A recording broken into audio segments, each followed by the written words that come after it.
Bueno, ya estamos grabando. Le decía que hoy es nuestra última unidad, la número 8, y que el próximo lunes queremos hacer una retroalimentación. Entonces queremos que ustedes preparen los temas, cederles el micrófono y que vayan haciendo sus preguntas, porque el 21 es nuestro parcial. Como no estamos teniendo visitas guiadas que solíamos hacer ahí en el predio de la facultad, el CIDI, o sea, los alrededores, todas las facultades de FADA, entonces cargamos los 60 puntos de proceso en el parcial. Por eso es que para nosotros es importante hacer esta retroalimentación el próximo lunes 14 con ustedes. Pero nos gustaría que ustedes sean quienes planteen los temas y ir hablando de eso, mostrando las fotos. O sea, de repente, si alguien pregunta algo de estructura, nos vamos a ese capítulo, compartimos, ¿verdad? Y vamos haciendo un ping-pong de preguntas y respuestas. Comentarles también que el parcial abarca todo lo que es general. No preguntamos sobre casos, ¿verdad? Sobre los casos específicos, sino todo lo que es prevenciones, qué son causas, cuáles son las lesiones más comunes que se desarrollan en nuestro país, considerando el clima, el medio ambiente y, y bueno, o sea, todas esas generalidades son las que un poco de materialidad, eh, por decir, por ejemplo, que cuáles son los materiales para refuerzo estructural, cosas así, todo lo que es generalidades, ¿verdad? No tocamos los temas de casos específicos, eso dejamos para el final. Bueno, y voy a compartir con ustedes pantalla y quisiera que me avisen cuando se ve.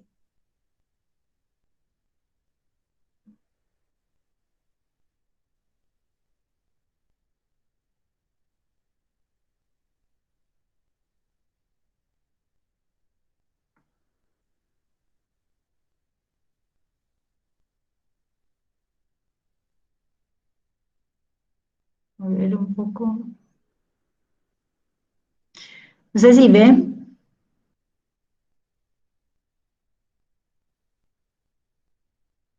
¿Se está viendo la pantalla? Sí, profe, se ve. Ok, vamos a empezar entonces esta última unidad. Vamos a hablar de las medidas preventivas para tanques y piscinas. Vamos a ir viendo unas fotografías. Dice la verificación del cálculo y diseño estructural. Consideramos tanques y piscinas como un mismo vaso de hormigón armado monolítico, ¿verdad? La eficiencia del armado y en los empotramientos. Esto es mucho más importante en los tanques elevados y en las piscinas colgantes, incluso en piscinas sobrelevadas, ¿verdad? Que aquello que está enterrado, porque la presión del agua que va de adentro para afuera es contrarrestada por la presión de la tierra. Pero sin embargo, en estos elementos que están sobrelevados, ¿verdad? Como los tanques superiores o las piscinas colgantes, como les decía también, entonces, la estructura de hormigón armado es la que tiene que estar tan bien consolidada y hiperestática, ¿verdad? Que no haya posibilidad de ninguna falla en esos empotramientos.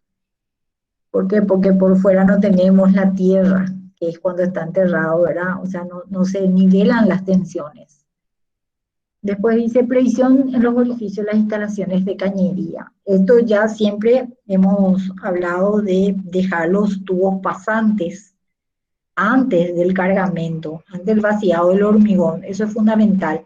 Esos tubos pasantes tienen que conservar su aplomo, ¿verdad? Entonces tienen que estar sujetos a las armaduras, ¿verdad? Para que en el momento del vaciado como hay de repente demasiado tránsito de personas, que alguien que va moviendo la manga para el vaciado, el otro va nivelando, el otro va vibrando, entonces por ahí que no pisen el caño y que, vamos a decir, se tuerza, ¿verdad?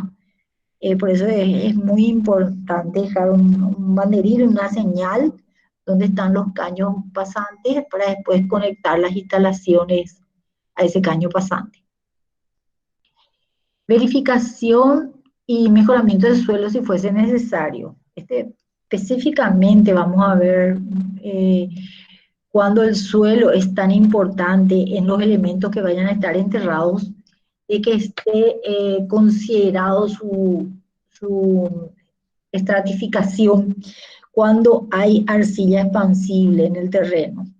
Entonces, nos ayuda muchísimo tener un estudio de suelo si es que la piscina es grande, es considerable, ¿verdad? De hecho, luego que para cualquier tipo de fundación tenemos que conocer el suelo, qué pasa con los terrenos expansibles. Cuando llueve mucho, la tierra absorbe demasiada cantidad de agua por el tipo de lluvia que nosotros tenemos. Entonces, ¿qué hace la arcilla? Se expande y hace una presión tremenda contra el elemento de hormigón y hay veces que levanta la piscina, aunque ésta esté cargada. Así que imagínense la tensión que puede producir el suelo contra el elemento, ya sea un tanque o una piscina enterrada. La calidad de los materiales y adecuados dosajes, la utilización de aditivos de hormigón, la eficiencia en el cargamento y vibrado y en el curado, ¿verdad? El buen recubrimiento de las armaduras, la óptima adhesión entre cañerías y hormigón. Cuando se trata de cañerías de hierro galvanizado, es mucho mayor la adherencia. Ahora, cuando tenemos cañerías de PVC, ahí es que, ¿verdad? Siempre habría que sellar eh,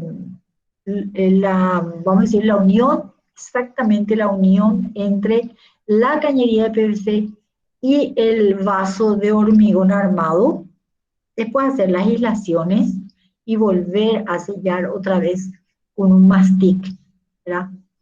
Entonces, asegurar por demás esas uniones porque sabemos que con el tiempo y con la dilatación, especialmente las estructuras que están elevadas, y la cantidad de soleamiento que recibe y la acumulación de calor sobre la estructura, se va a producir una gran tensión de dilatación y contracción. Y ese movimiento, ¿verdad?, termina soltando la unión de diferentes materiales. Entonces, por más que se forme, vamos a decir, a la vista la unión entre la cañería y el hormigón armado, si tenemos un sello de mastic, ¿verdad? Eso es muy flexible y esa unión queda protegida por ese mastic.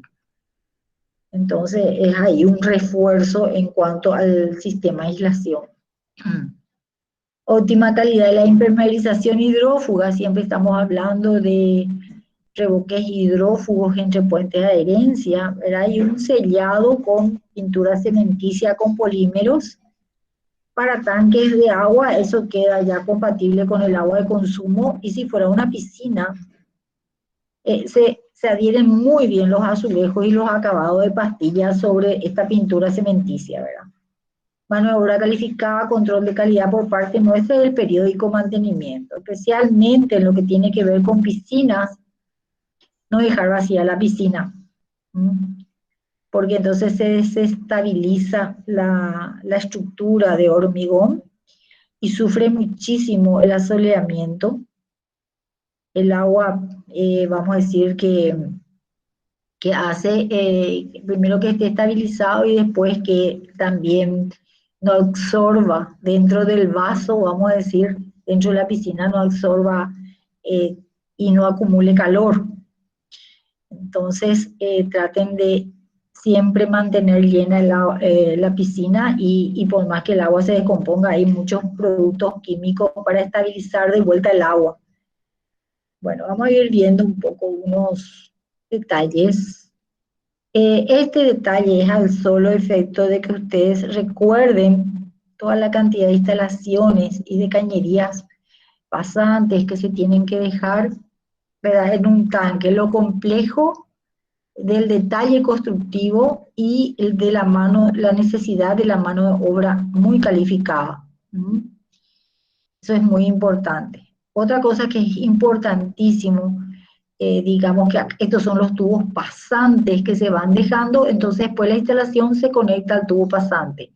Cuando se deja el tubo pasante a nivel de hormigón, nos sirve muchísimo el detalle para saber cuánto más ese tubo pasante tiene que estar por encima, porque ahí van a venir, van a decir, las carpetas con pendientes hacia los desagües, entonces saber que esto tiene que pasar y entonces después sellar otra vez acá alrededor. ¿Mm? Primero conviene hacer, antes de iniciar los revoques hidrófugos, hacer un sello a este nivel, al nivel donde toma contacto tanto en la parte interior como en la parte exterior con un mastic. Y después con todos los revoques hidrófugos volver a sellar otra vez alrededor de las cañerías. Otra cosa importante, que acá estoy viendo que no se cumple, es dejar este espacio para que pueda entrar realmente una persona a hacer el mantenimiento de todos los motores que tenemos, inclusive el mantenimiento si hay filtraciones, porque ¿dónde es que se producen las filtraciones con mayor seguridad? Es alrededor de la unión de los tubos con la parte de hormigón. Entonces, esta altura de 1,50 m, ni yo con lo peticita que soy entro ahí. Me tocó una vez presupuestar la generación de un tanque para una empresa muy conocida y llegué y el arquitecto me llevó a la terraza, a la azotea técnica, y estaba muy feliz porque su tanque no se veía desde afuera y tenía 1,30 m nomás acá. Entonces le dije, ¿verdad?, que el tanque era longitudinal y no tenía tampoco la altura. Y el espacio acá tampoco, porque lo que no quería es que se viera la fachada. El presupuesto se disparó por la cantidad de horas extras de mano de obra, porque como la persona no entraba parada, tenía que trabajar en cuclilla, imagínense el tiempo y el entumecimiento de los músculos para esa persona. Eso llevaba más tiempo de lo habitual, ¿verdad? Entonces le hice ver esos detalles. Y por otro lado también el espacio técnico, que no puede entrar un técnico a manipular todo esto, tiene que estar agachado únicamente. Entonces esas son las cosas que son muy importantes considerar, ¿verdad? De tal forma a que los mantenimientos se hagan religiosamente cuando se tienen que hacer. Bueno, veamos un poco este tanque, la filtración que se produce acá en el espacio técnico, ¿verdad? Y estas filtraciones generalmente se dan en estas uniones, y si hay coqueras que no fueron cerradas, también se producen a través de las coqueras. ¿Sí? Con la dilatación y contracción que se produce por el calor y la acumulación del calor del sol sobre la estructura de hormigón, si hay coqueras que nosotros no cerramos o si hay microfisuras, estas se van volviendo fisuras vivas. Y entonces ahí es que al volverse fisuras vivas, el oxígeno empieza a oxidar las armaduras, y una vez que se oxiden las armaduras, se fisura en forma longitudinal a las armaduras, ¿verdad? Y empieza la oxidación y vamos hacia la corrosión de las armaduras, que quiere decir ya cuando van perdiendo su sección, y después el desprendimiento, el recubrimiento de hormigón. Entonces, lo que hay que fijarse muy bien y cuidar es el detalle del vaciado del hormigón, que tenga el buen recubrimiento de las armaduras, que sea un hormigón bien compacto, sin lo mínimo de capilaridad, porque por más que sea un hormigón súper compacto, siempre hay capilaridad en todos los materiales, pero que no sea una capilaridad que ponga en riesgo las armaduras y que penetre el oxígeno, ¿sí? Porque el oxígeno también es el primer elemento de oxidación, así como la humedad o la filtración. Entonces, es importantísimo desde el vaciado del hormigón, ¿verdad? Vamos a ver esta foto. Acaban quedando coqueras y es lo que decía, que estas no fueron cubiertas, no fueron sanadas estas coqueras, y por ahí empezamos con la oxidación de la armadura, y al oxidar una armadura se desprende del hormigón, por eso es que fisura, porque la armadura se va convirtiendo en polvo, ¿verdad? Polvo de óxido. Entonces el hormigón ya no está prendido a la armadura, por eso es que empieza a soltarse el hormigón de la armadura. Acá ustedes pueden ver ya el arrastre, estas manchas naranjas, ¿verdad? Dan síntomas de la oxidación de las armaduras y cómo está goteando, ¿verdad? Porque hay armaduras expuestas que no fueron saneados. Hay que sanear todo esto cuando encontramos al desencofrar esta situación, estas lesiones. Porque si no, después se agravan tanto al punto de filtración. Y en esta otra foto es cuando ya tenemos presencia de carbonatación. Y fíjense cómo alrededor del caño, el caño de hierro galvanizado, ¿verdad? Empieza a filtrar la carbonatación. Todo esto blanco que ustedes ven y estas estalactitas que se van formando es carbonatación en el hormigón. Entonces, esto se puede tratar, por supuesto que se puede tratar, pero lo ideal es que se haga tan bien que se necesite mantenimiento y no tratamiento de saneamiento y refuerzo, porque ese es un trabajo bastante caro, ¿verdad? Entonces hay que empezar, para tratar estas armaduras que están oxidadas, hay que picar el hormigón en todo el sentido de las armaduras. Acá vemos armaduras expuestas y oxidadas, pero esta oxidación nosotros no sabemos, este es el punto crítico, pero no sabemos si a lo largo de esta varilla, donde más ya se fue oxidando la varilla, pero todavía nomás no se fisuró. Entonces, al abrir este sector, hay que picar mucho más que lo que presenta la lesión, ¿verdad? Y hay que picar atrás de la armadura también, para que con cepillo de acero, poner el cabezal de cepillo de acero por la amuladora, pasarle y eliminar todo el óxido. Ahí recién se puede medir la varilla. Y según la sección de la varilla, puede estar disminuyendo el 10% de su sección para armaduras de 6 y de 8, es mucho, ya hay que reforzar. Ahora, cuando las armaduras son de mayor sección, digamos 12, ¿verdad? En adelante, eh, el 15% también ya se considera que es una reducción importante de su sección, entonces hay que reforzar.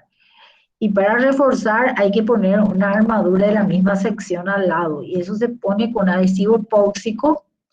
Se tiene que meter el adhesivo atrás de la armadura y por delante, no solamente sanear lo que estamos viendo, sino por detrás, alrededor de toda la armadura. Y ni bien se coloca este adhesivo epóxico bicomponente, ya se coloca el grau de recubrimiento para que fraguen juntos.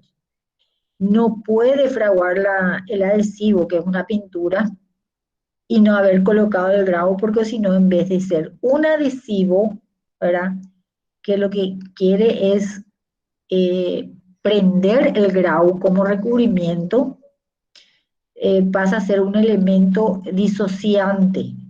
O sea, nosotros colocamos el grau y si el adhesivo ya fraguó o ya empezó su fraguado, se prende y después se suelta. Y el grau es una argamasa plástica, una argamasa estructural que se vende en bolsa y se agrega la cantidad de agua y se hace la mezcla, y tiene altísima resistencia. Tiene una resistencia de 350, a lo mejor mucho más que el hormigón que estamos usando en el vaciado de la estructura, ¿verdad? Entonces el grau es caro, el adhesivo epóxico bicomponente es carísimo también y la mano de obra también, porque son trabajos lentos. Entonces, ¿cómo saber hasta dónde avanzó la oxidación? Y solamente abriendo, picando el hormigón, ¿verdad? Y ahí, porque acá en donde se ve claramente es crítico, esto después de un tiempo ya empieza a soltar y la fisura se abre luego totalmente, ¿verdad? Pero en estas zonas, por ejemplo, acá todavía no hay filtración, pero se le deja un tiempo para y va a filtrar, entonces también hay que sanear todo esto. Pasa que la oxidación no se va a detener hasta que nosotros no intervengamos y hagamos el saneamiento, la limpieza, ¿verdad? ¿Y qué pasa? Que cuando hay presencia de oxidación, ¿verdad? Y se forman las fisuraciones a lo largo del armado de la estructura, ahí se mete el aire.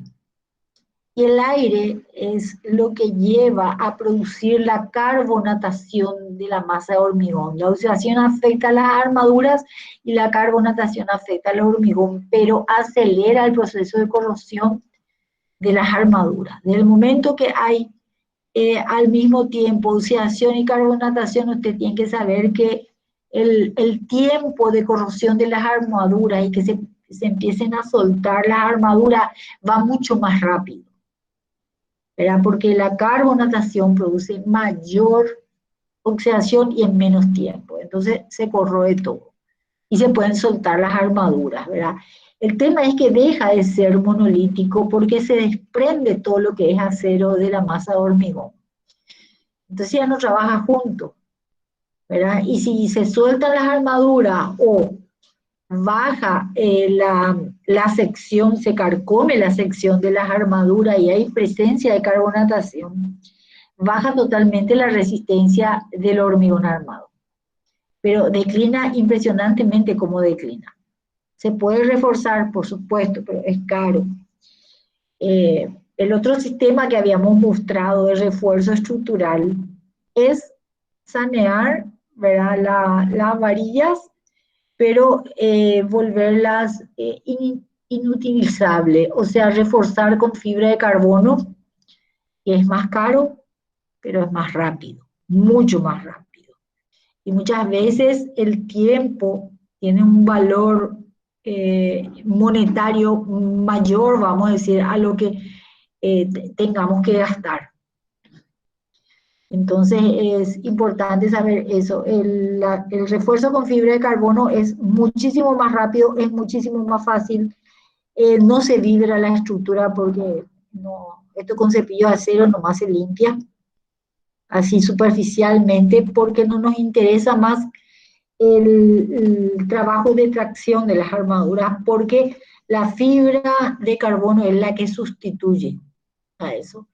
Y tiene vamos a decir, el plus de que a la fibra de carbono a lo largo de todo el tiempo no le pasa nada, no se oxida, completamente nada le pasa. Pero tampoco se puede dejar así expuesta la fibra de carbono, se le pasa un adhesivo epóxico, se colocan las fibras según el cálculo de ingeniería y posteriormente sobre la fibra se vuelve a pasar otra vez un adhesivo, el mismo adhesivo epóxico con que se pegó la fibra a la estructura de hormigón y después se recubre con grout. O sea, se protege la fibra con grout, ¿verdad? Muchas veces trabajar con grout es un poquito más lento, pero se ahorra muchísimo también si trabajamos, por ejemplo, en la base de esta tanque, trabajar con hormigón proyectado, porque el hormigón proyectado cuando se tira de abajo hacia arriba se desperdicia muchísimo, se desperdicia. Entonces, hay que hacer un análisis de costos para ver en qué circunstancias conviene trabajar con hormigones proyectados y en qué condiciones trabajar con grout o grouting. Se conoce de dos formas esta argamasa estructural. Sus resistencias van de 350 para arriba. O sea, súper reforzado, ¿verdad? Me pueden interrumpir cuando necesiten mayor aclaración sin ningún problema. Bueno, acá está algo que ya vimos, que siempre sobre la estructura de hormigón, limpia, eliminando polvo y elementos sueltos que pueda tener. Si hay coqueras, hay que sellar las coqueras. Si son superficiales, se puede sellar con un grabo o con el mismo mortero de hormigón. Y si son profundas las coqueras, si pasan la línea de armaduras, hay que inyectar adhesivo epóxi, que viene en una de sus presentaciones para hacer inyecciones, ¿verdad? Entonces se inyecta directamente y eso llena la coquera profunda y se vuelve otra vez todo monolítico, ¿verdad? Entonces, hacer ese trabajo previo de limpieza y saneamiento y después empezar con un puente de adherencia, dejar fraguar la primera capa de revoque hidrófugo con su puente de adherencia, se deja fraguar la segunda capa con su puente de adherencia, se deja fraguar y después la tercera capa nuevamente de revoque hidrófugo. ¿Por qué digo revoque hidrófugo con su puente de adherencia? Porque tienen que fraguar juntos. El puente de adherencia o salpicado, que su dosaje es 1,3 más aditivo adherente, tiene que fraguar junto con la faja de revoque hidrófugo que estamos haciendo. Si nosotros dejamos fraguar el revoque hidrófugo y después queremos hacer un puente de adherencia, no va a quedar adherido, va a resbalar ese salpicado. ¿Y por qué? Porque como el revoque ya tiene hidrófugo, al sentir la humedad del puente de adherencia, ¿verdad? Va a actuar el hidrófugo y va a evitar que se absorba la humedad. Entonces resbala, el puente de adherencia no queda adherido. Por eso es que hay que hacer la faja, cargar el revoque hidrófugo 1,3 hidrófugo, reglear, ver que esté bien aplomado, ¿verdad? Y ahí ya inmediatamente hacerle el salpicado o puente de adherencia. Y en el caso, finalmente son 3 capas de revoque hidrófugo entre puente de adherencia que tienen que ver con la aislación hidrófuga rígida. Y la flexible estaría dada por esta pintura cementicia con polímeros y carga mineral que acá presentamos Vedallá de la línea Vedacit, que representa Atlantic, pero todas las marcas tienen su pintura cementicia con polímeros. Tienen otros nombres comerciales nada más. Bueno, si no hay consultas, sigo avanzando. Les quiero mostrar este gráfico que ustedes ven acá arriba. Están apreciando, es una piscina enterrada. ¿Se aprecia el gráfico? Si alguien me da retorno. Sí, profe. Perfecto. Bueno, que si ustedes ven, hay un asiento. Esto puede tener una base recta, ¿verdad? O un pendiente. Normalmente son así las losas, ¿verdad? De las piscinas. Entonces, tenemos un asentamiento diferencial. Eso hace que se fisure en forma de cuña. Fíjense bien, en la superficie, en el borde de la piscina, es más ancha la fisura y se va afinando hacia la base. Eso es cuando hay presencia de un asentamiento diferencial. Y por este asentamiento puede estar dado por una debilidad en esta zona del terreno o también puede estar dado porque en la otra punta de la piscina, si hay arcilla, va a levantar esto y va a tratar de volcar, caer hacia acá, porque todo el peso va a ser de este lado si la arcilla expansiva empuja la piscina. Generalmente cuando hay arcilla expansiva en el terreno, lo que se hace, y eso arroja al estudio del suelo, lo que se hace es después de haber cargado la base, ¿verdad? Se, en la zona, solamente en la zona donde hay arenas expansivas, arcilla expansiva, se pone alrededor piedra triturada, se mezcla con la tierra del terreno, porque cuando se hidrata esa arcilla expansiva, hace un empuje con tanta tensión contra la base o contra el muro de la piscina o del tanque, ¿verdad? Que termina rompiendo o elevando la piscina, ¿verdad? Y cuando se nota eso, por ejemplo, cuando encontramos un desnivel o roto el piso de alrededor, ¿verdad? En el caso de las piscinas. Entonces, si ustedes tienen un estudio de suelo y en un lugar hay arcilla expansiva y no pueden cambiar de lugar su piscina, es imposible cambiar, entonces tienen que dejar espacio. Esto pues trabaja todo junto, ¿verdad? Los empotramientos son fundamentales.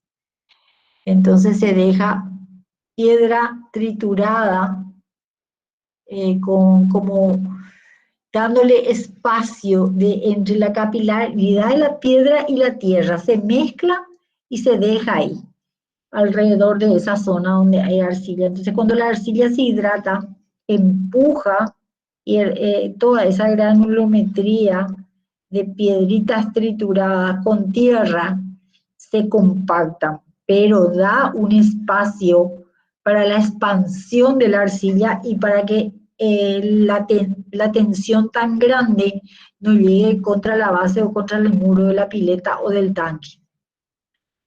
Entonces, hay que tener esa consideración. Muchas veces cuando son piscinas así domiciliarias, uno no hace un estudio de suelo, ¿verdad?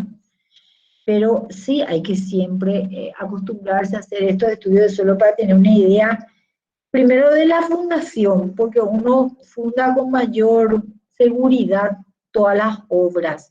Y los estudios de suelos no son caros, absolutamente, y nos dan tranquilidad a nosotros los profesionales. Y segundo, también para ver, porque lo peor que nos puede suceder es no tener idea de cómo es el terreno, entrar a excavar, hacer una piscina y que después de un tiempo vengan la época de lluvias torrenciales, la época del niño, y toda la arcilla empieza a reaccionar y a hacer presión contra la pileta y la pileta se levante. Ocurrió en piletas de hormigón armado y normalmente ocurre en las piletas Siopar, ¿verdad?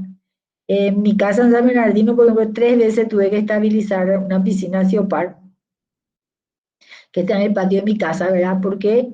Porque ahí el agua, como estamos frente al lago, el agua, cuando empieza a subir el lago, el agua es el que me levanta la piscina, ¿verdad? Y trabajamos también con piedras trituradas, ¿verdad? Le dimos un colchón ahí para que el agua no empuje tanto contra los lados de la piscina, porque la piscina Siopar es muchísimo más liviana, prácticamente no tiene peso la piscina, lo que hace a que quede enterrada es el peso del agua. Eso es lo que le tiene enterrada a la piscina Siopar. En cambio, la piscina de hormigón sí es ya más pesada, ¿verdad? Pero de todos modos ocurre esto de que se parten las piscinas, se fisuran las piscinas, ¿por qué? Porque hay un empuje desde el terreno que se expande contra los lados de hormigón de esa piscina. Puede ser lateral en este espacio, contra el muro o bajo la losa, ¿verdad? Y entonces empuja tan fuerte que levanta y se ve una fisura, una rotura en el piso de borde. Bueno, otras cosas que solemos ver también es este tipo acá ya tenemos una varilla que quedó expuesta, ¿verdad? Que no se cubrió, al principio se oxidó, pero acá ya presenta corrosión. Corrosión es cuando uno con el dedo puede descamar el acero. Ya no hay acero, ya hay unas costras de óxido. En eso se convierte el acero. Y se desprende totalmente el hormigón. Y fíjense que cuando hay oxidación y que sea que la varilla esté expuesta o que la varilla no esté expuesta, pero hay filtraciones, eh, entonces ya se desprende y ahí queda mayor contacto con el oxígeno y se produce rápidamente la carbonatación y vemos esta segunda foto, las chorreras de carbonatación, que son estas manchas blancas que salen por toda la capilaridad de la estructura de hormigón. Por eso es importantísimo que el hormigón sea bien vibrado y tenga que sea un hormigón bien plástico, porque al vibrar muchísimo, entra en todo el molde del encofrado, entra entre varilla y varilla, se prende al acero, ¿verdad? Hay un buen recubrimiento, eliminamos muchísima capilaridad porque se vuelve mucho más compacto cuando se vibra muy bien y estamos preservando, ¿verdad?, de filtraciones y de oxidación y de carbonatación, el hormigón. Una vez que aparece la carbonatación en la masa de hormigón, todo lo que corresponde a oxidación en el acero se da con mayor velocidad, ¿verdad? Y la baja de la resistencia es impresionante. En esta foto tenemos todos los elementos adicionales de filtrado, ¿verdad? Filtrados, desagotes, todo lo que lleva en la piscina. Y estos materiales son PVC rígido. Entonces, también el sello alrededor es importantísimo, ¿eh? Entonces, sellar esto, se sella todo se dejan los espacios, se sella todo eh, puede ser con un adhesivo tipo pasta, un adhesivo epóxico tipo pasta, y después alrededor del PVC con el acabado, ya sea pastilla o azulejo, sea lo que sea, o inclusive pintura epóxica que pueda llevar la piscina o cualquier nuevo material que hay en el mercado. Siempre son materiales diferentes, entonces sellar con un mastic de poliuretano. Siempre insistimos con el mastic de poliuretano porque es el que tiene mayores resistencia a la intemperie, a los ácidos, a cualquier agente agresivo. Y acuérdense que el agua de SAP entrega con muchísimo cloro.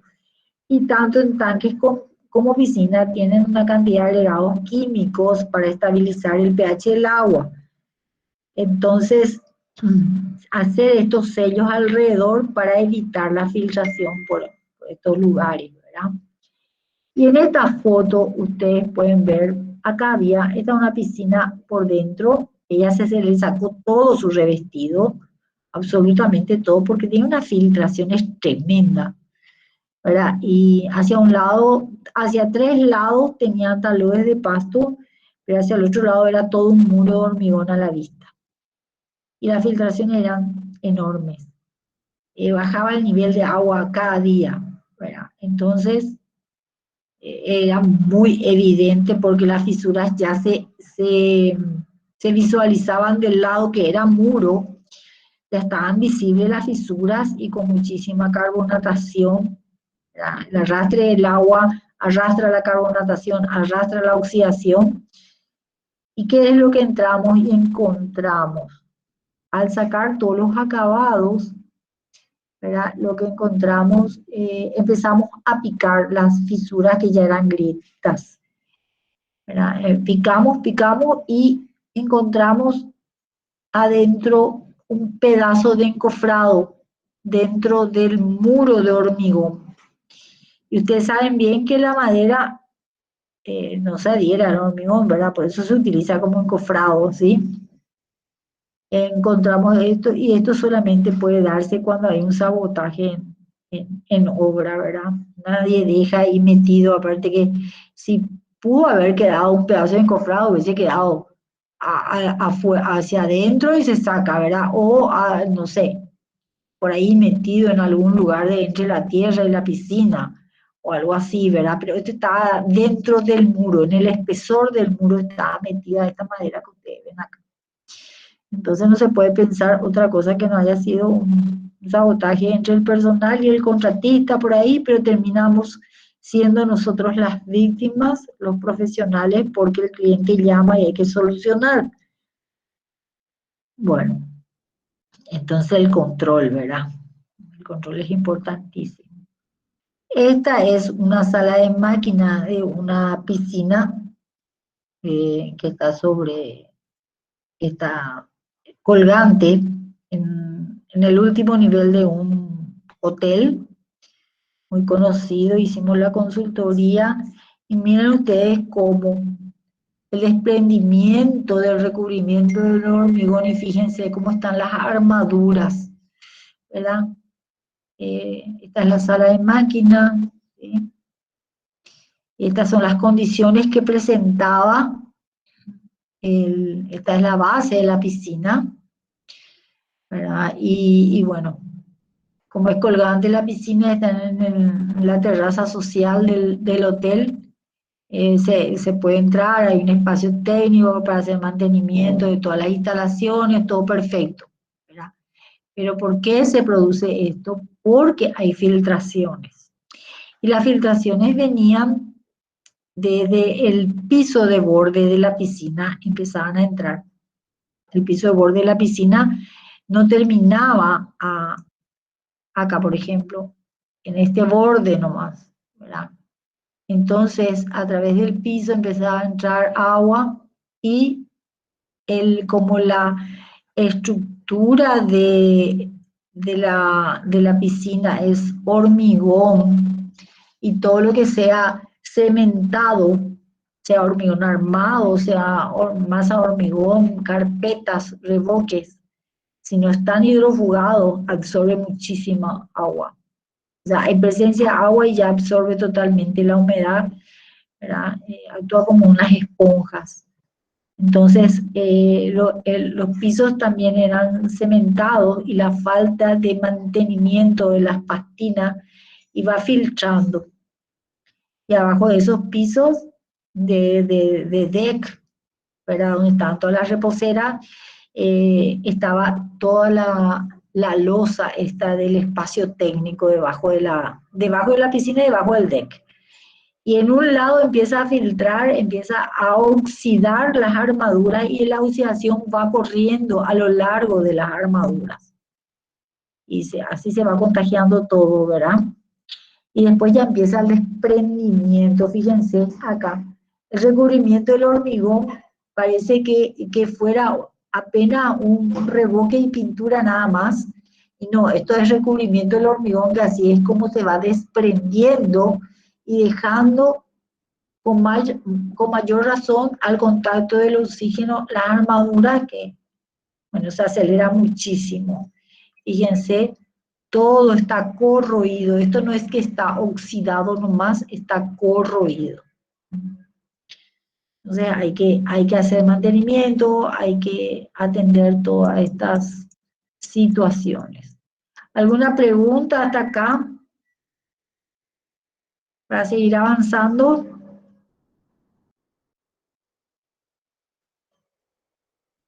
Bueno, sigamos entonces. Vamos a hablar un poco de las medidas preventivas. Y cuando hablamos de generalidad para el parcial, tiene que ver con todas estas medidas preventivas, ¿verdad? Uno de los temas son las prevenciones. En las instalaciones. Soluciones adecuadas en cuanto a la selección de materiales, previsión de espacios para el paso de instalaciones, registros, etc.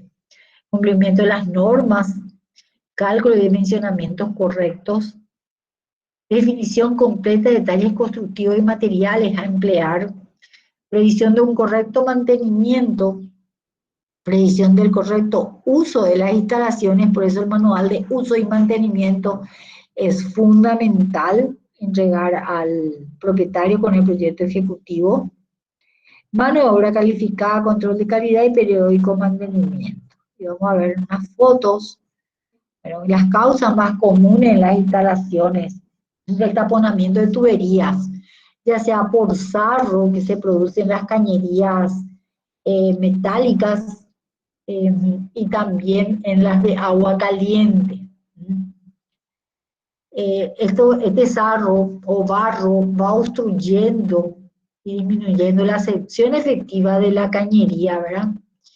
Ocasiona rebose en las aguas, o ocasiona también, por ejemplo, que en nuestras casas, en nuestras instalaciones, apenas salga el agua chiquitita, ¿verdad? Porque todo prácticamente se va llenando de sarro la sección de la cañería.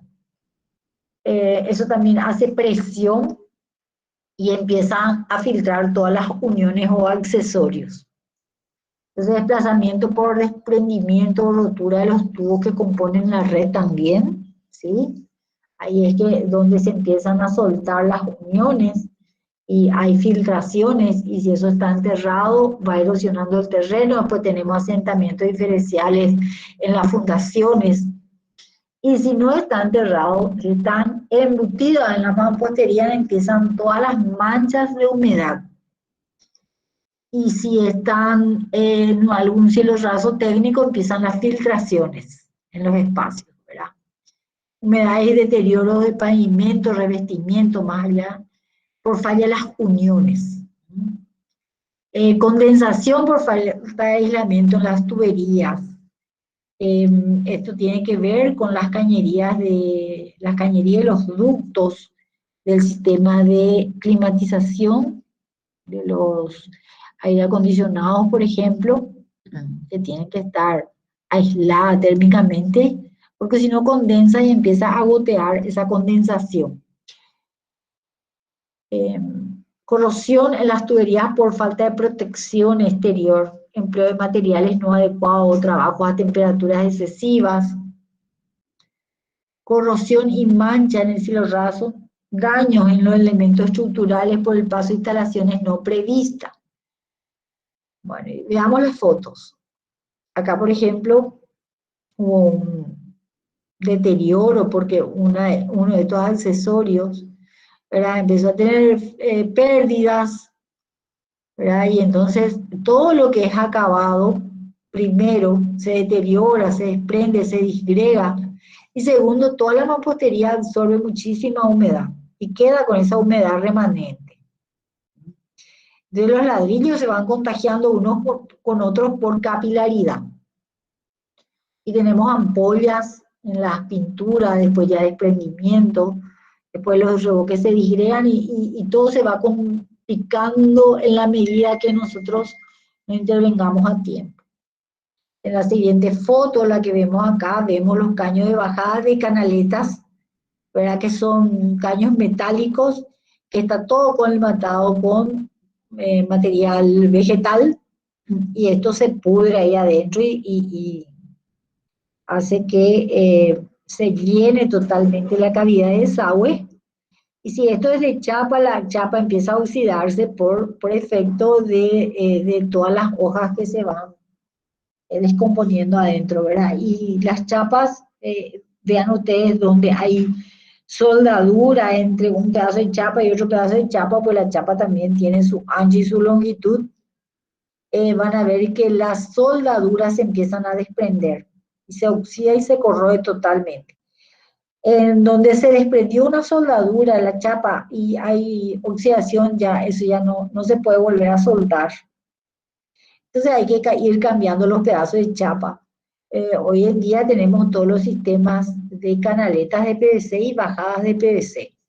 Le habíamos recomendado ya la utilización de caños de bajada de 150 milímetros y que antes de salir a la calle tengan un registro donde conviertan la cantidad de cañería de 150 en la cantidad necesaria para salir la misma sección con caños de 100 milímetros. Porque debajo de la vereda solamente con caños de 100 milímetros por la altura pueden salir, ¿verdad?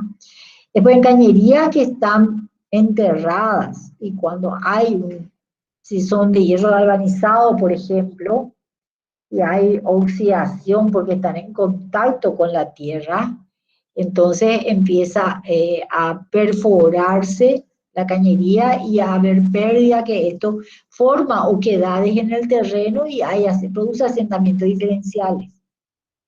Entonces, hoy en día tenemos las cañerías tricapas, ¿verdad? Que son mucho más resistentes y bueno, sirven para agua fría, agua caliente, con todos sus accesorios.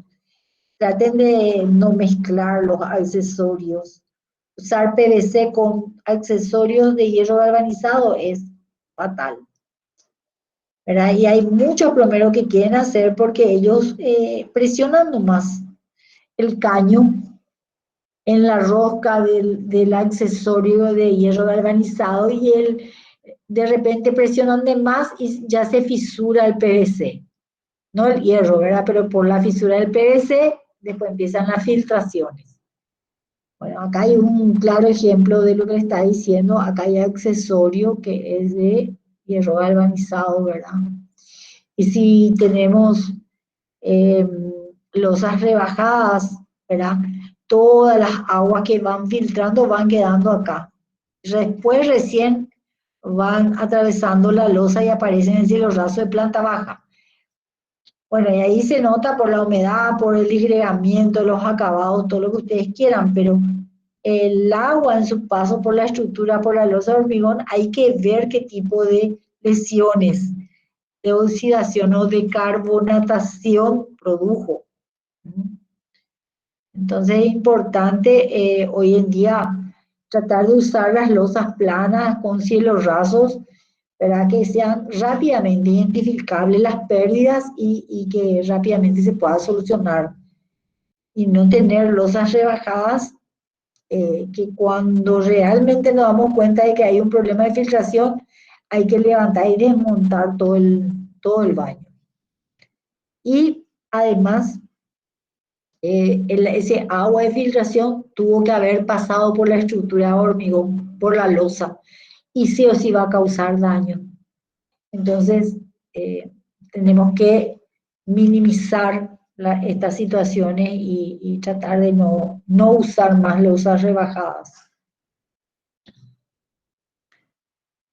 Bueno, acá vemos mejor. Algunos accesorios son de PVC y otros son de hierro galvanizado. Acá vemos también. Entonces, vean un poco de tratar de no mezclar todo. O sea que los accesorios tienen que ser del mismo material, ¿verdad? Acá hay otros tipos de lesiones. Se levantó todas las filtraciones que se daban en los baños en planta alta. Se observaron las lesiones en el cielo raso de planta baja. Entonces uno entra a desmontar todo. Y al desmontar se vio que el rebaje era demasiado profundo, no era el indicado.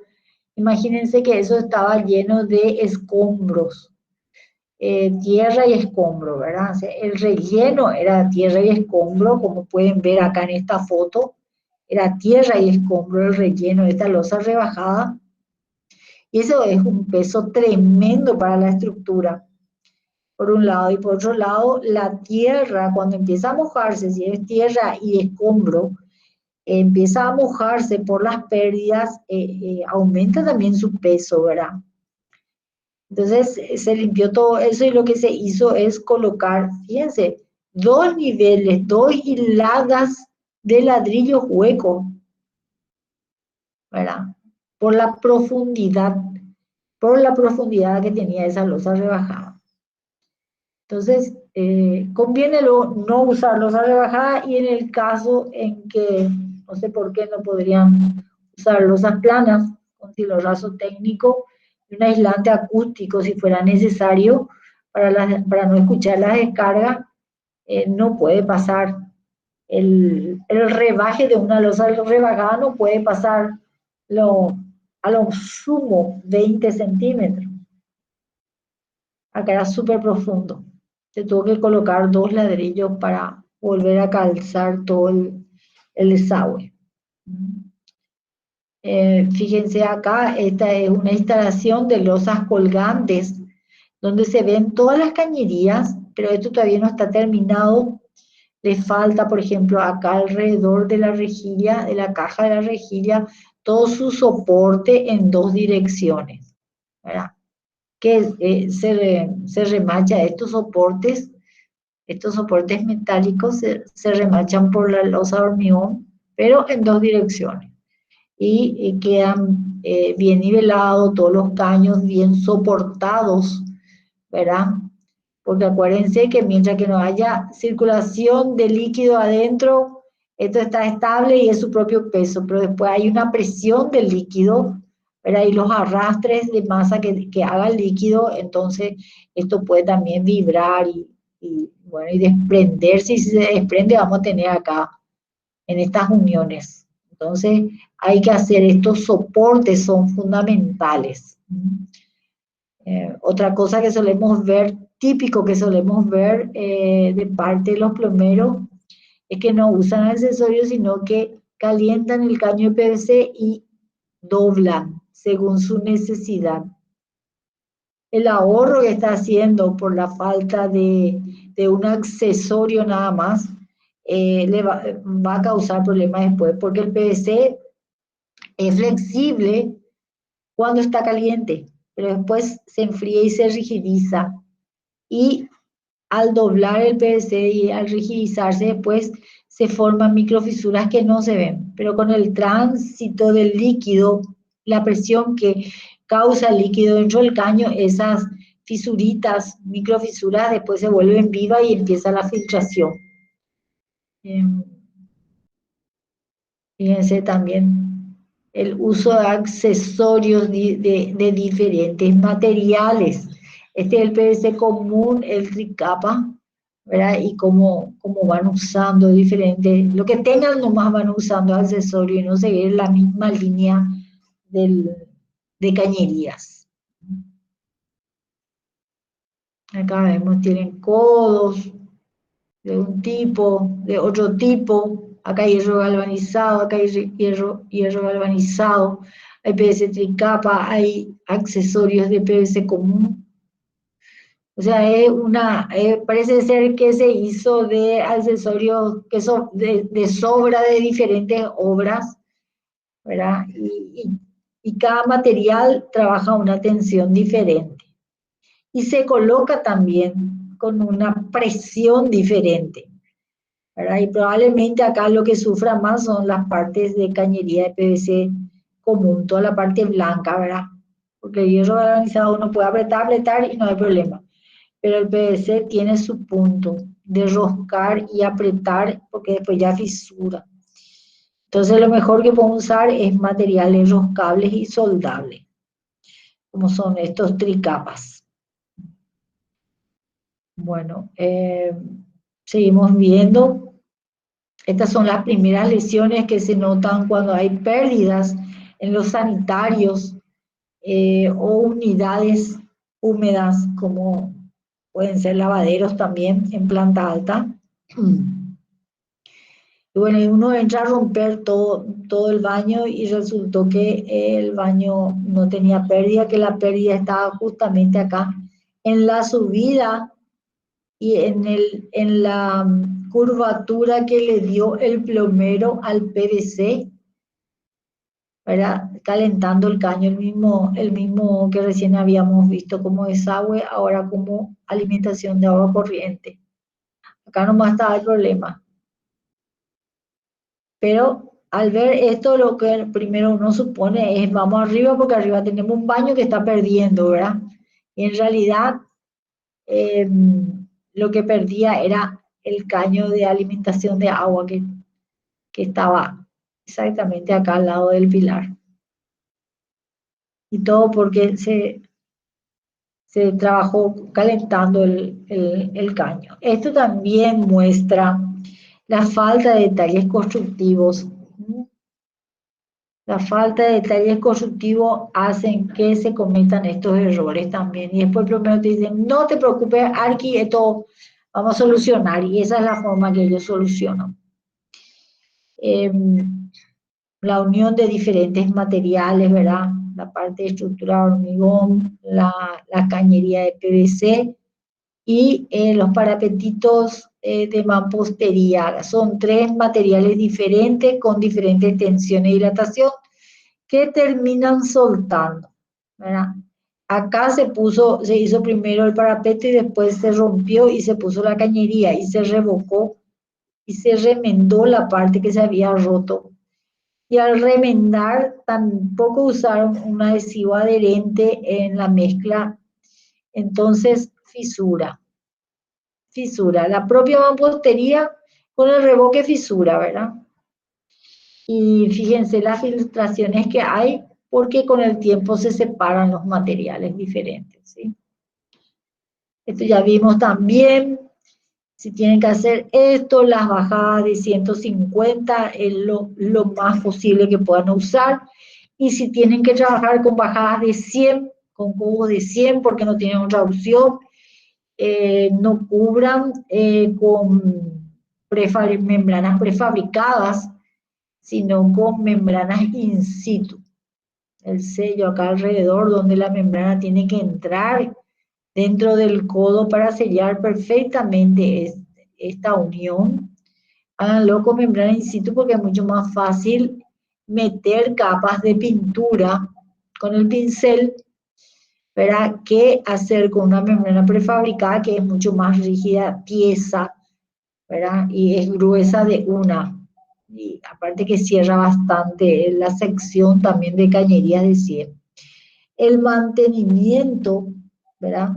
De materiales vegetales, la colmatación y, vamos a decir, el cierre de todos los desagües con hojas y basura. Entonces, trabajar con canaletas de 50 de desarrollo y caños bajada de 100. Perdón, de 150. Esa es la recomendación que podemos darle. Problemas de raíces en las cañerías. Cuando tenemos ciertos tipos de plantas con raíces muy agresivas, como el ficus, el gomero, cerca de las cajas sépticas o de las cámaras de inspección, esas raíces rompen, ¿verdad?, los muros o la base de las cámaras y empiezan a entrar dentro de las cañerías y a romper todo también. Y después hay filtraciones porque crecen dentro de la cañería y hay filtraciones porque van rompiendo, fisurando los caños y al filtrar va erosionando también el terreno y bueno, tenemos ahí una cantidad de problemas. Pero las raíces también son un grave problema cuando están muy próximas a los desagües y a las cámaras.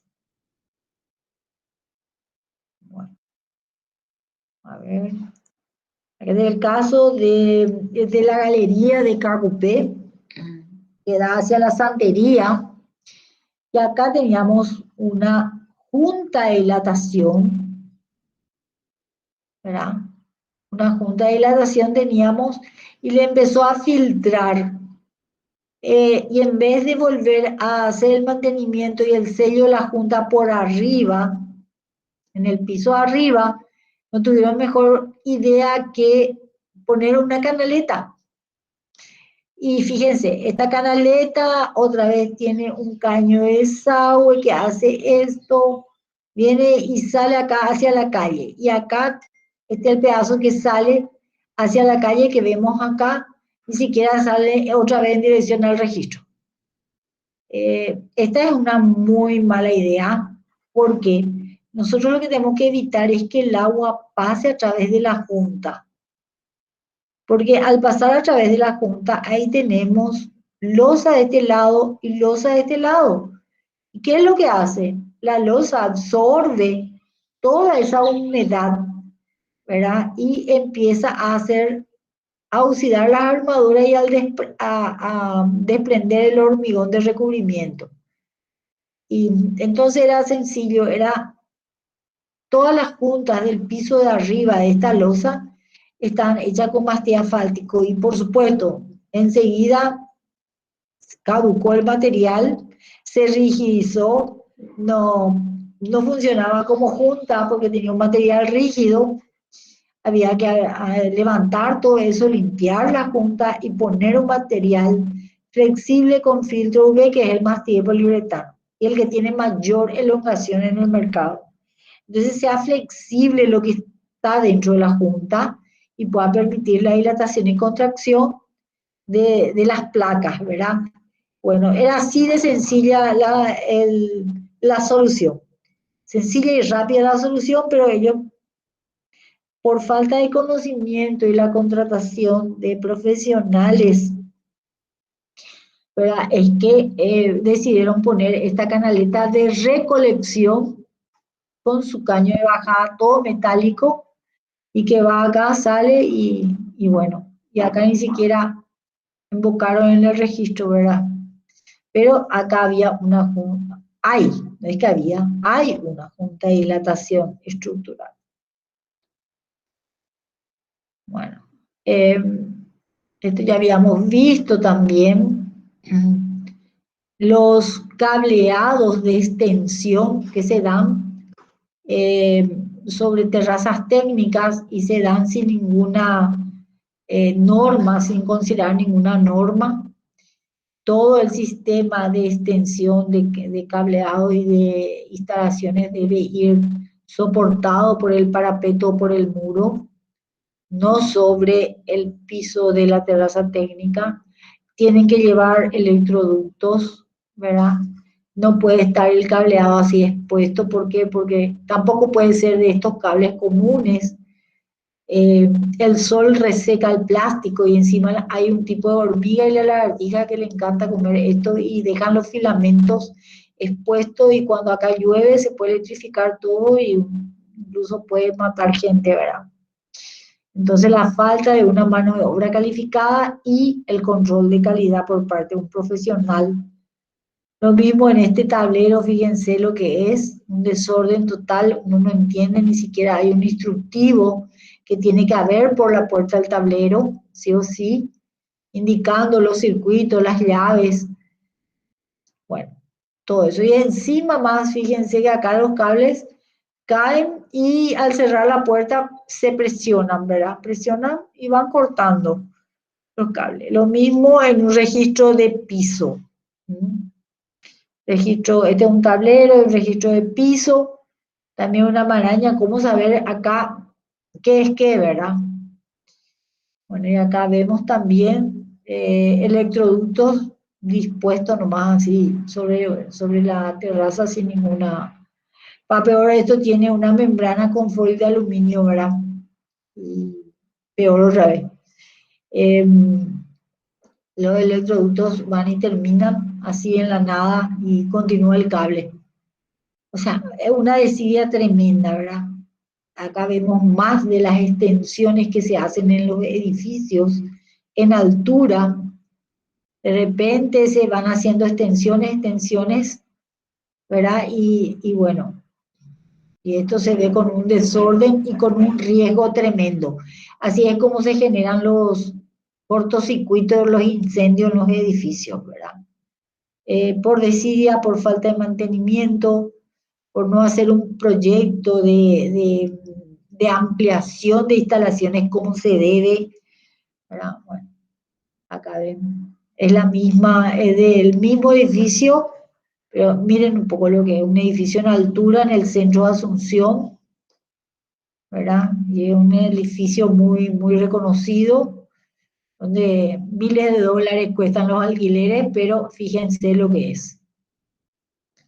Entonces, para peor, todas estas extensiones que se van haciendo ni siquiera son declaradas. Cuando uno amplía la potencia requerida, tiene que declararla antes para que se haga una verificación del transformador y hace que todo el sistema trabaje mal, ¿verdad?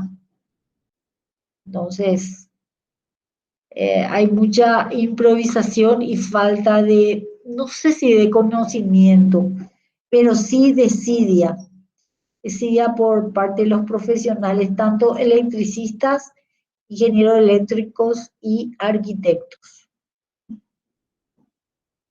En este caso era un brocal de un pozo artesiano. Acá tiene el tanque, la bomba, ¿verdad? este es el brocal, el pozo artesiano, pero fíjense la cantidad de agua que se derramaba y cada rato cortaba la llave termomagnética en el tablero. Algo estaba en corto, ¿verdad? Porque no, era un problema. Se levantaba la llave, ¿verdad? Se esperaba un tiempito, se levantaba la llave, funciona y va, volvía a caer. Y era esto, lógico. Fíjense este electroducto donde sale el cable y el agua que hay acá vuelve a entrar en el electroducto, ¿verdad? Entonces, eso era lo que estaba perjudicando el sistema eléctrico. A ver. Caso de un ascensor panorámico, les muestro lo que pasaba ahí abajo del ascensor, acá está el motor. Fíjense toda la cantidad de agua que hay acá. Bueno, ¿y qué pasaba acá? Acá lo que pasaba era que había una napa freática muy superficial. Esto estaba seco y tenía piedra triturada, ¿verdad? Y la base del motor, que era un dado de hormigón, y ahí el motor. Pero cada vez que llovía torrencial, la napa crecía y se volvía a la superficie totalmente el agua y aparecía el agua. Entonces el ascensor andaba y no andaba, andaba y no andaba. Le faltaba drenaje. Como si tenemos una napa tan superficial que no está develando el estudio del suelo, nosotros vamos a hacer todo un bajo recorrido para un ascensor sin hacerle un drenaje? Entonces, la falta de drenaje es lo que hizo de que esto inclusive llegue al borde del motor el agua cuando demasiado llovía. Se tuvo que romper todo el piso contiguo, excavar, hacer trincheras, poner unos tubos drenantes y que vaya al patio eso, ¿verdad? Pero mantener seca la zona de donde está el motor. Otra situación. Y acá, por ejemplo, había diferentes profesionales, ingeniero civil, ingeniero electromecánico, arquitecto, y a ninguno se le antojó en esta obra, porque una obra de muchos millones de inversión, muchos millones de dólares de inversión, nadie se enfocó en la napa, en la napita que tenía acá, bien superficial, y pero peor, este terreno va y termina en un arroyo. Y si uno está cerca de un curso de agua, río, lago, arroyo, lo que sea, con más razón las napas pueden estar muy superficial. Entonces, al ver el sitio, el terreno, uno ya se da cuenta de que ahí nomás tiene que estar las primeras napas muy superficiales y después también napas más profundas, ¿verdad? Por supuesto, napas profundas también, pero acá el problema era con las superficiales. Bueno, ¿no tienen preguntas? Seguimos avanzando.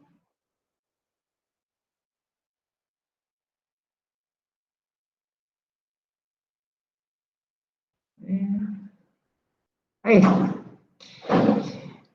Vamos a ver un poco los casos de los subsuelos. Hay unas fotos ahí que les quiero mostrar de varios subsuelos de edificios en Asunción. Las medidas preventivas para el subsuelo. Dice, el estudio del subsuelo del suelo es fundamental, ¿sí? Fundamental. Porque el diseño, el cálculo estructural depende de la resistencia de los muros de hormigón, ya sean muros macizos o pantallas de pilotes.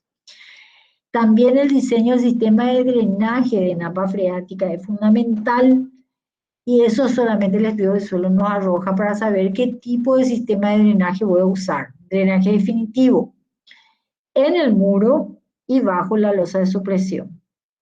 Bajo la primera losa en contacto con la tierra, ¿verdad? Ya sea que tenga un subsuelo, dos, tres, no importa. Entonces, si yo tengo napas, presencia de napas muy tenues, de bajo caudal, o no tengo presencia de napas, en forma preventiva debería dejar unos tubos, un sistema de de espina de pez con tubos perforados envueltos en geotextil debajo de la losa y que suban por la pantalla. Cada 40 metros cuadrados se pone un tubo en vertical. Entonces, si algún día la napa crece, porque hay otra napa que se desvía y viene a chocar contra nuestra pantalla de hormigón, actúe por acción de vacío ese tubo perforado y absorba el agua de la napa y conduzca bajo la losa de supresión a un sumidero. Entonces yo estoy haciendo la prevención porque los terrenos, en la medida que se van edificando en la zona, van cambiando el cauce de las napas. Entonces, o de repente se hizo el estudio del suelo en una época de seca. Las napas aparecieron depresivas o totalmente secas, las napas. Y después empecé yo la obra y empezó la época de mucha lluvia, la época del niño, de inundación, y las napas crecieron y se volvieron potentes. Entonces los estudios de suelo son fundamentales y son extremadamente económicos para no trabajar con pleno conocimiento de cómo se presenta el terreno. La organización y planificación de obras coordinadas, ¿sí? La calidad del hormigón, eso siempre que trabajamos con estructuras de hormigón armado, el uso de aditivos, el armado, el vaciado, el vibrado y el curado es fundamental. El sistema de aislación hidrófuga rígida y flexible, la selección adecuada de materiales de construcción, la mano de obra calificada, el control de calidad, la inspección y mantenimiento. Y vamos a ver algunos subsuelos de diferentes edificios en Asunción. Fíjense un poco toda la presencia de humedad que se puede ver en muros y en losas en este subsuelo. Filtraciones, fisuraciones ya que se presentan, arrastre de óxidos, carbonatación en el hormigón. Todo esto blanco que ustedes ven es carbonatación de la estructura, o sea, en realidad de la masa de hormigón, y oxidación en la parte de acero, de varillas. O sea, ¿qué es más peligroso acá? La humedad que está presentando, pues generalmente el propietario te va a llamar porque está lleno de humedad y porque todo el día lagrimea el muro, ¿verdad? Son gotitas finitas que van cayendo y se forman charquitos en el estacionamiento de su edificio. Pero realmente lo que menos importa, porque estos son los efectos que nosotros estamos viendo. Acá hay que preguntarse en qué situación está la estructura de hormigón, cómo queda, qué lesiones ha generado a partir de que el agua fue permeando toda esa estructura de hormigón armado. Las lesiones estructurales son las fundamentales. Y cómo se produce ya la baja de resistencia de un subsuelo, que es lo que tiene que contener el empuje de la tierra, ¿verdad? En sus muros, en la losa, pilares y vigas, todo el peso del edificio de la torre. Entonces, estamos en el punto crítico.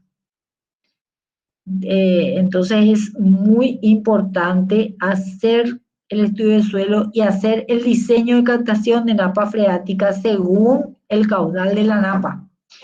Y como medida preventiva, algunos tubos perforados envueltos en geotextil que por acción de vacío, si es que de repente aparece una napa que al principio no estaba, que funcione, ¿verdad? Que funcione captando el agua, evitando que se produzca presión negativa y empuje laterales contra los muros o de abajo para arriba contra la losa y termine rompiendo la estructura de hormigón. Eso es fundamental. ¿Esto tiene solución? Sí tiene, todo tiene solución, pero la cantidad, el vagón de dinero que tienen que gastar para solucionar esto es impresionante. Hay que romper todo, hay que ir rompiendo, poniendo tubos, cerrando de vuelta, usando adhesivos estructurales, epóxicos, hormigón proyectado o grout. Hay que romper la losa, hay que bajar el nivel de, poner bombas sumergibles, bajar el nivel de la napa freática. Hay que construir un sumidero porque no tenía nada, ¿verdad? Entonces, es impresionante la cantidad de dinero que se gasta en este tipo de errores. Y por no dejar unos tubos que valen nada dentro del presupuesto de un edificio como medida preventiva. O sea, la prevención, perdón, la prevención es ínfima, pero ínfima en comparación a lo que después hay que gastar. Y el problema es que esto suceda cuando todavía no haya caducado nuestra responsabilidad civil de 10 años. Porque el propietario no tiene por qué saber de todos los procesos constructivos y de todos los riesgos que conllevan las napas freáticas. Y más aún en Asunción, donde el terreno está tan hidratado, tan irrigado por napas superficiales de mediana profundidad y profundas, de diferentes tipos de caudales. Está hecho el mapeo de todo el territorio de Asunción, o sea que no es algo que no se sepa, ¿verdad? Bueno, y quiero mostrarles las fotos de abajo. Este es el subsuelo también de otro edificio, donde sí se hizo y se cobró por un sistema de prevención, pero que es una locura. Fíjense esta primera foto, estas son los pilotes, las vigas. Acá hay un sistema de drenaje, pero este drenaje que acá se ve más en primer plano es un drenaje para terraza jardín, no es para una napa freática. Para empezar luego ahí. Yo no sé si compraron sin saber esta manta o a sabiendas, porque esto es baratísimo y un geocompuesto drenante ya tiene mayor valor, pero es otro el material, ¿verdad? Y encima, acá ustedes pueden ver el muro de ladrillo hueco. Acá está, el muro de ladrillo hueco. No se puede hacer un muro que contenga el sistema de geocompuesto drenante que tiene que ir cubriendo todo el muro de pilotes, ¿verdad? Primero lo que no estaba cubriendo todo el muro, sino donde ellos veían que filtraba la napa, ahí nomás le colocaban. Y como les digo, utilizaban un drenaje para terrazas que ni siquiera son profundas, ¿eh? Para las terrazas de poca profundidad. Esto tiene que ser continuo, absolutamente continuo, tiene que ser sobre todo el muro de pilotes. Va clavado y después un muro armado de ladrillo macizo, no de ladrillo hueco, porque ¿qué pasó con esto? Fue tanta la presión de agua que terminó partiendo el muro e inundando el subsuelo. Si el agua, la napa freática, rompe tabiques de hormigón, muros de hormigón, con más razón lo hará, ¿verdad? Y si no tiene todo el geocompuesto en toda la superficie para que drene absolutamente todo el agua y no haga presión contra el muro. Para peor, si se fijan en la tercera foto acá, este sistema absorbe y lleva a un tubo. Acá está el tubo, pero está discontinuo. Acá falta cañería. Y este sistema tiene que volver y envolver totalmente el caño y llevar a un sumidero y hay una bomba hacia la calle, arriba a la calle, ¿verdad? ¿Cómo va a fluir el agua acá si acá no hay continuidad en la cañería? Tampoco está envuelta en este filtro. Está el caño, entonces se llena de barro, ¿verdad? Y acá, llegado acá, ya filtra todo otra vez en el terreno. O sea, no se entiende muy bien qué es lo que hicieron, pero todo mal. Absolutamente todo mal. Es un edificio, creo que tiene 5 años, 5 años de inaugurado, un lindo edificio con una ubicación inmejorable, pero esta es la situación hoy de su subsuelo. ¿Cuál era la propuesta? Era esto. Y esto va en base a un cálculo. Este es un detalle genérico, ¿verdad? La pantalla de pilotis, el geocompuesto drenante que va al tubo, lo envuelve, se conecta con una espina de pescado debajo de todo lo que es losa de supresión, un muro de macizo para contener el geocompuesto drenante, un muro de ladrillo macizo armado, todo el sistema de aislación rígida, de revoque hidrófugo y de membrana asfáltica, otro muro que va a llevar los acabados finales, pero este otro muro y este muro tienen que ver con el caudal de Nanapa. Y el geocompuesto drenante, el espesor de esta manta también tiene que ver si es una napa de baja presión, de media presión o de mucha presión. ¿Cuántos miles de litros por segundo va drenando esta napa? Entonces, de acuerdo a eso nos da el estudio del suelo, comprar el geocompuesto drenante, colocar sobre todo el muro pantalla, y este muro en vez de ser de 15, probablemente va a ser de 30, va a ser un muro armado. Y este muro en vez de ser panderete, va a ser un muro de 15. ¿Ok?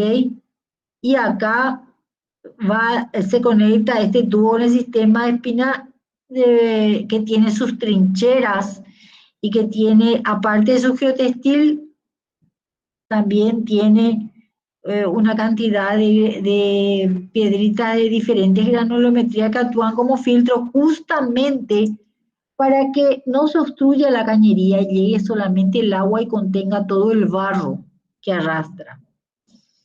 Entonces, esta es la propuesta, pero esto es lo que se encuentra en la realidad. Todas estas determinaciones se pueden discutir con el ingeniero geotécnico, quien nos va a dar las orientaciones y después recorrer, ir a SICA, ir a Propaco, a INATEC, a Plasticil, Atlanti, y ver cuáles son los geocompuestos drenantes que nos va a servir, o los tubos drenantes, si fuera puntual el drenaje que nos van a servir, de acuerdo al caudal que me dice mi estudio de suelo. Porque no podemos improvisar esta situación, porque acá, aparte de la rotura de este muro, también ya se estaba perjudicando la losa. No coloqué acá, pero sí había el agua filtraba también por acá, ¿verdad?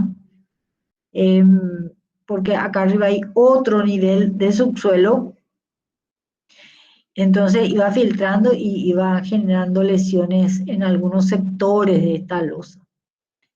No en todos lados, pero sí ya había, se trasladaba a los otros elementos estructurales, vamos a decir. Bueno, en cuanto a las maderas, sus medidas preventivas, podemos hablar de la selección adecuada de la pieza sana, evitando aquellas que presenten nudos, manchas blancas, deformaciones, nidos de insectos. La correcta selección de la especie en cuanto a su dureza, resistencia para el fin que requerimos. Imprescindible la fumigación de la pieza antes de utilizarla.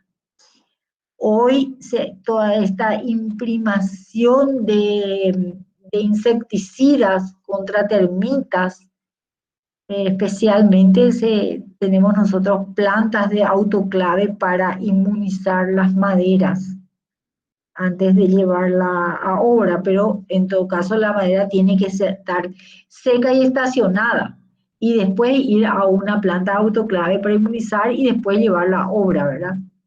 La inmunización a través de plantas de autoclave te dan una garantía de más de 30 años de que la madera, la pieza de madera no va a ser atacada por termitas, que es una de las plagas más terribles que tenemos nosotros en Paraguay, con respecto a las maderas y también esa hormiga roja que come madera, ¿verdad? O sea, pero es muy importante la utilización de un acabado para su protección y el mantenimiento de este acabado de protección. Y vamos a ver el hecho de tener una puerta tablero que está expuesta a la intemperie, sol, lluvia. ¿Qué hace? Que la madera absorba humedad por la lluvia, se hidrate, se expanda, y cuando deja llover y sale el sol empieza a evaporarse el agua, se empieza a contraer y a deshidratar. Esa acción de hidratarse y deshidratarse constantemente afecta y deteriora a la madera. ¿Por qué? Porque elimina la lignina, que es la sustancia que aglutina sus fibras y le da la resistencia. Y termina deteriorando de esta forma la madera. Una madera resecada, fisurada, agrietada, donde es mucho más fácil que sea atacada por termitas, ¿verdad? De esta forma, esto degrada la madera. O sea que hay especies de madera que bajo agua, como puntales de puentes y esas cosas, bajo agua funcionan sin ningún problema, porque están permanentemente hidratadas. Hay especies que funcionan muy bien. Pero ¿qué es lo que le afecta a la pérdida de su lignina? Eso se produce cuando se hidrata y deshidrata constantemente, ahí pierde su lignina.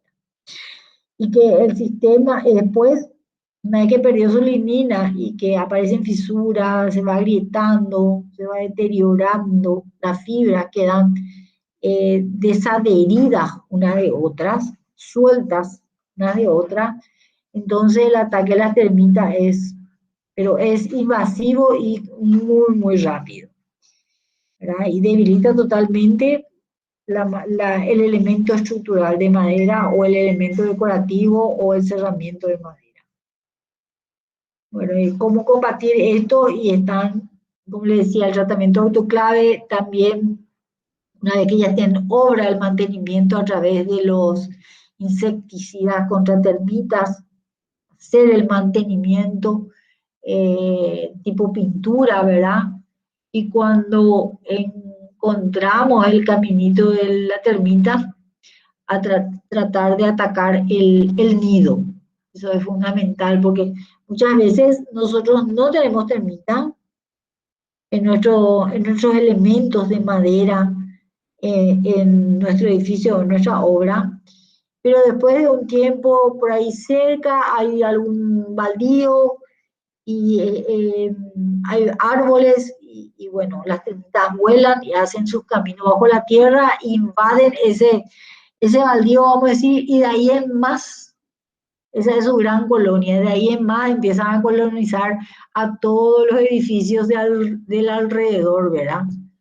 La termita es capaz de abrir un camino dentro de una estructura de hormigón sin ningún problema. O sea que disuelve el hormigón y va formando su caminito para llegar a la madera. Disuelve, atraviesa estructuras de hormigón de fundaciones, atraviesa losas de hormigón, eh, abre caminos bajo la tierra, ¿verdad? Y hay unas bombitas que se largan. Se trata el edificio, pero también si se puede hallar el nido, ¿verdad? Se trabaja con unas bombas que se gasifican, que se lanzan y bajo la tierra se gasifica esas bombitas y como es gas, circula por todo el camino de la termita y es una de las formas de combatir, ¿verdad? Insectos tan dañinos. Bueno, y para ir finalizando, le vamos a mostrar y explicar la estructura del informe patología, ¿verdad? Cualquier informe de patología tiene que tener una estructura, y esta es los antecedentes y objetivos. ¿Qué es lo que tenemos que hacer? ¿Cuál es el objetivo? El objetivo va a ser una reparación de un edificio, la rehabilitación de un edificio después de un siniestro, ¿verdad? O un reacondicionamiento por un cambio de uso del edificio. Eso también hay que tener en cuenta, que ante cambios de uso hay que hacer verificaciones, ¿verdad? Porque después cambiamos de uso y las cargas son diferentes, las funciones son diferentes y empiezan los problemas. Entonces, el objetivo es ese, ¿verdad? Buscar los antecedentes de planos y procesos constructivos de cómo está el edificio, conocer muy bien su materialidad y su proceso constructivo. Entonces hay que buscar todos los antecedentes, año en que se construyó, profesionales que intervinieron en el proyecto y en la construcción, la inspección ocular, la toma de datos y fotografía y la descripción de esos daños sobre los planos. Ir identificando cada lesión, cada toma fotográfica en el plano, ¿verdad? Ir señalando y catalogando en los planos. La descripción de los daños es fundamental que se haga, porque a través de la descripción de los daños se puede ver si las patologías o las lesiones que se observan pueden ser planteadas a través de una descripción y diagnóstico y recomendaciones de intervención solamente a través de la inspección ocular, o vamos a necesitar análisis, cálculos, y vamos a necesitar utilizar instrumental. Entonces, por eso es que la descripción de los daños es lo que nos lleva a tomar esa decisión. Después de tener toda esta información, podemos establecer las causas. A través, teniendo las lesiones totalmente descritas y tomada la decisión de usar o no instrumentales, y teniendo las causas, como le dije, y toda esa descripción, podemos diagnosticar.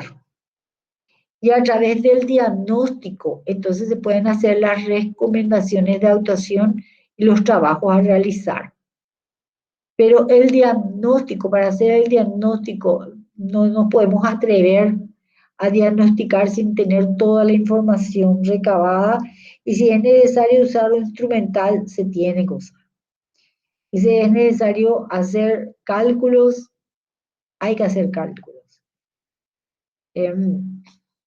Posterior a las recomendaciones de actuación y los trabajos a realizar, hay que hacer todas las especificaciones técnicas de esas actuaciones, de esas intervenciones, ¿verdad? Hay que hacer detalles y especificaciones técnicas, y posteriormente recién nosotros realmente vamos a tener una idea del valor de esta intervención. Se podrán hacer los cálculos de análisis de costos y precios. Y para cerrar, vamos a decir, el tema de la estructura del informe, siempre hay unas conclusiones, ¿verdad? Las conclusiones son fundamentales porque nos dicen más o menos el porcentaje de fisuración que hay, el porcentaje de humedades que hay, el porcentaje de asentamiento. O sea, no está graficando, vamos a decir, todas las lesiones que presenta todo el edificio.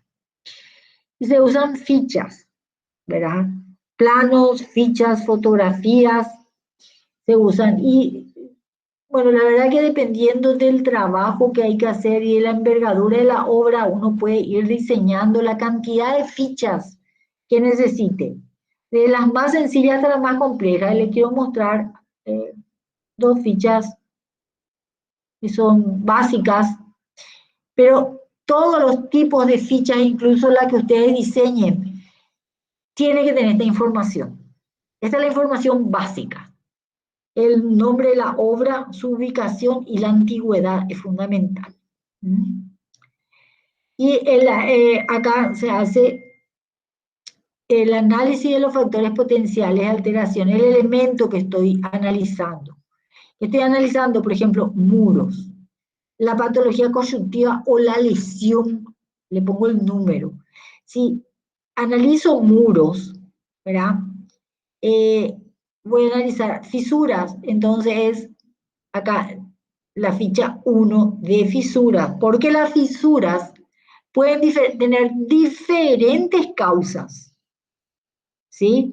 Pueden ser por asentamiento, por falta de trabazón entre los mampuestos, puede ser por cargas puntuales no distribuidas.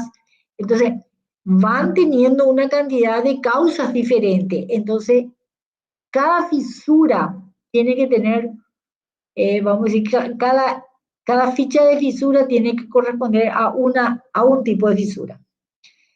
Acá va la foto de la lesión y acá los elementos funcionales, ¿verdad? Muro, de qué material, si es ladrillo hueco, ladrillo macizo, de qué sección, ¿verdad? Si es muro de piedra o si es construcción en seco, son tabiquerías, ¿verdad? La función atribuida, si es portante de cerramiento, los efectos o lesiones que observo, la gravedad, ¿verdad? Y después de tener este análisis, entonces puedo plantear la causa, porque voy analizando, ¿verdad? Entonces, esta ficha me va a llevar a establecer, acá tengo fotos, porque tengo que ir haciendo un paralelismo entre las dos fichas, ¿verdad? Otra vez las fotos, establecer el diagnóstico. Y una vez que tenga bien identificado el diagnóstico, entonces puedo establecer las recomendaciones de intervención. Pero para que yo llegue a un diagnóstico, que es lo que hago en esta primera ficha, analizo el proceso constructivo y toda la materialidad del elemento que yo tengo acá, que estoy analizando. Techo, muro, fundación, estructura, escalera, lo que sea. Piscina, tanque, lo que sea. Y lo que hago es, al observar las lesiones y establecer la gravedad, por ejemplo, todos los muros portantes que estén fisurados van a tener una mayor gravedad porque son portantes que los muros que sean de cerramiento, ¿sí? Entonces, de acuerdo a eso yo puedo ir estableciendo gravedades. Gravedad baja, media, alta, ¿ok? Y después esas van a ser las prioridades, me van a establecer las prioridades en el momento de hacer una intervención y las recomendaciones de actuación. Cuando yo tengo analizado todo esto y tengo observadas las causas, para hacer el diagnóstico lo que yo hice es el proceso inverso al proceso patológico. El proceso patológico normal fue que se estableció una causa que generó una lesión, ¿sí? Esa lesión, que fue primaria la causa y primaria la lesión, me generó otra lesión. Quiere decir que esa lesión primaria se convirtió en una causa para la lesión secundaria.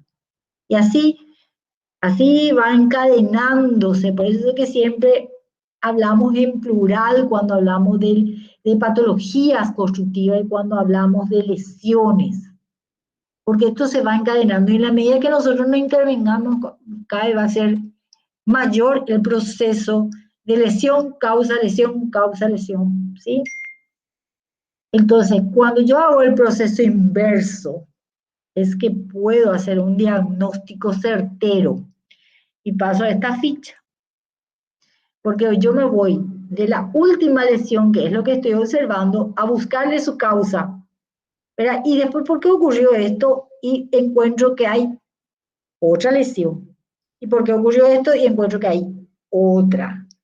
¿Sí? Si yo tengo un muro y observo una fisura 45, digo, pa, acá hay un asentamiento, porque la fisura me indica que hay una inestabilidad en la estructura soporte de ese muro. Entonces, si me voy a una inspección en la fundación y veo que hay una oquedad y encuentro un caño roto, yo digo, acá hay un asentamiento. ¿Por qué?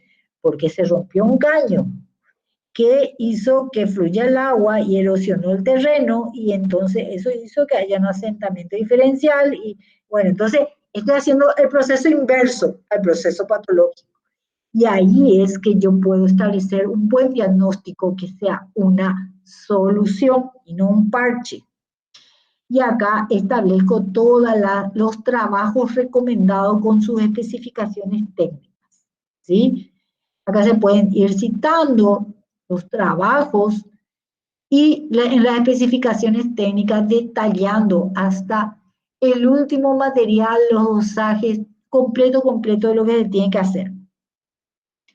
O utilizar varias fichas y las recomendaciones se van, vamos a decir, enunciando acabadamente ya acá, pero en detalles se van haciendo también los detalles aparte. Bueno, les quiero mostrar el uso de estas fichas, por ejemplo. Esta es un trabajo de extensión que se hizo con un grupo de trabajo práctico de un semestre. Tomamos la biblioteca, y eran muchos, y dividimos en grupos por sectores. Se trabajó y quiero mostrarles un poco. La biblioteca ahí, este es el sector de almacenamiento de libros, la biblioteca de la Universidad Nacional. Análisis de factores potenciales, la parte nueva. El sector tesis se agarró en estas fichas. ¿Qué es lo que se analizó? Muro. El elemento es el muro. Eran de ladrillos, acá falta un poco decir si era macizo o huecos, ¿verdad? Los efectos o lesiones eran las manchas de humedad, la gravedad era media en aumento. ¿Y qué es lo que da la alteración? Dice, la humedad proveniente de la caída del techo, ya que la canaleta queda embutida y el agua de lluvia choca contra el muro y bueno, va filtrando. Se analizó el elemento techo, que eran de teja, manchas húmedas en los acabados, revoques y pintura, después la cubierta de plana de hormigón.